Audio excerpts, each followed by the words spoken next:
First thing that you can use to build strength, swimming. It's freaking intense. We clean, we fast. Morning, Trainiacs. Strength for swimming.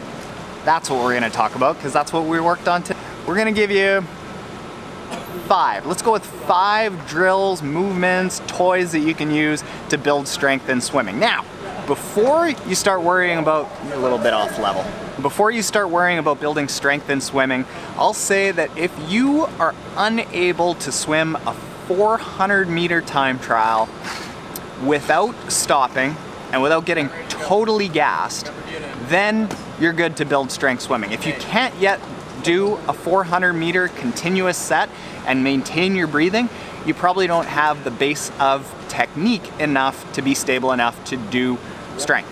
Focus on your technique, and how you can do that is by going to triathlontaren.com/swim drill program.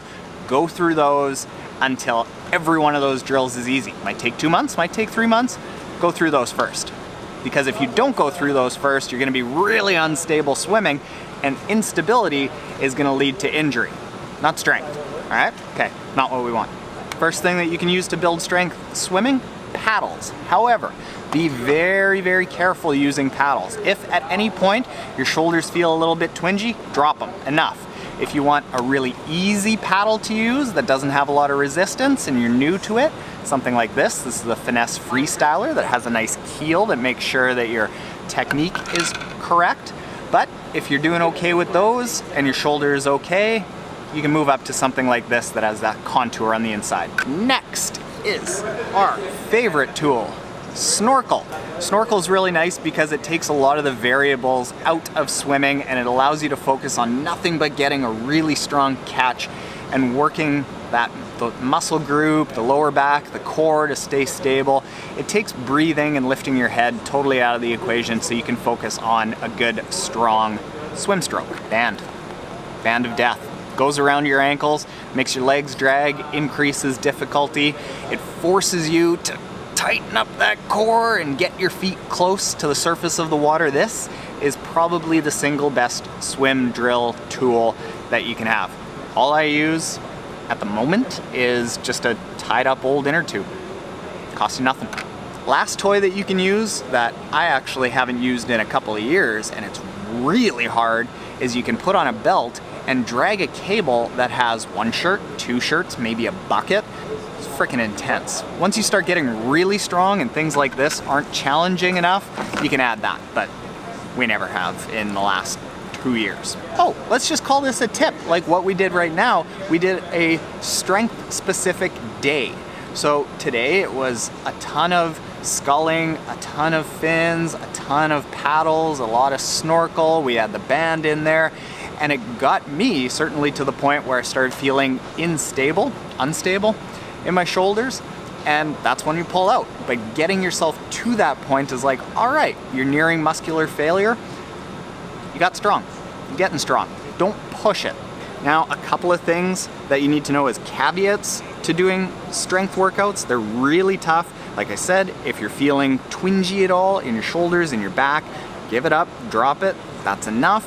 And if you're ramping up a lot of strength, do it very gradually and incorporate a little bit of strength movement outside of the strength-focused swim.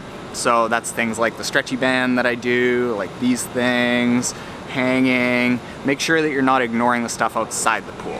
I think that's good. That's 5-ish. It's like 5.5, 4 3/4, 11 7/3. Regard. That's swim. That's French, eh?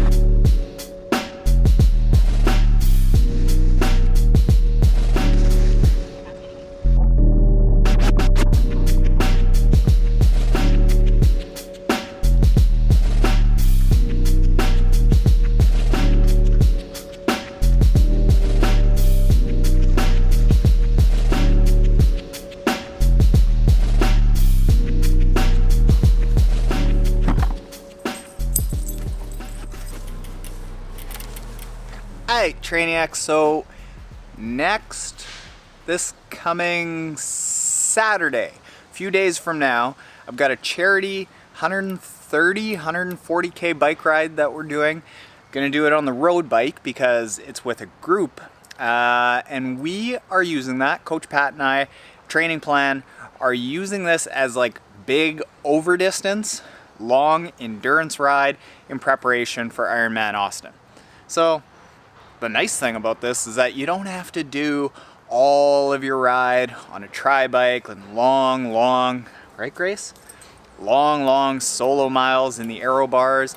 You can mix in some fun stuff, and this is a really good way to do it. Like long endurance 4+ hour rides. One of the funnest things out there to do. Landmines. Landmines.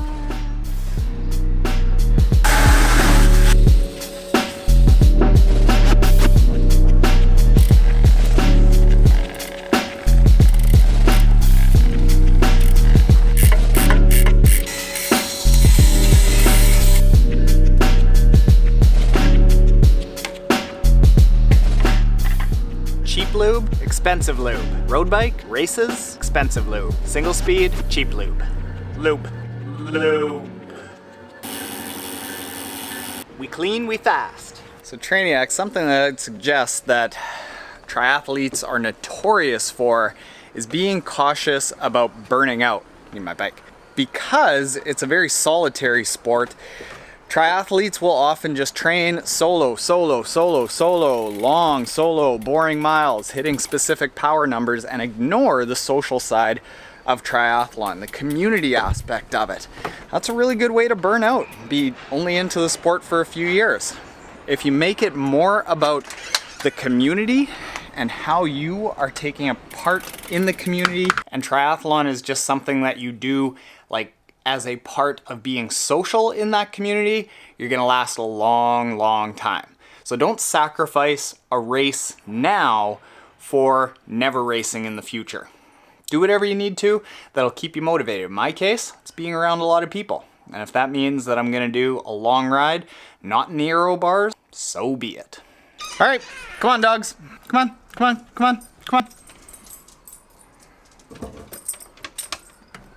Later, Trainiacs.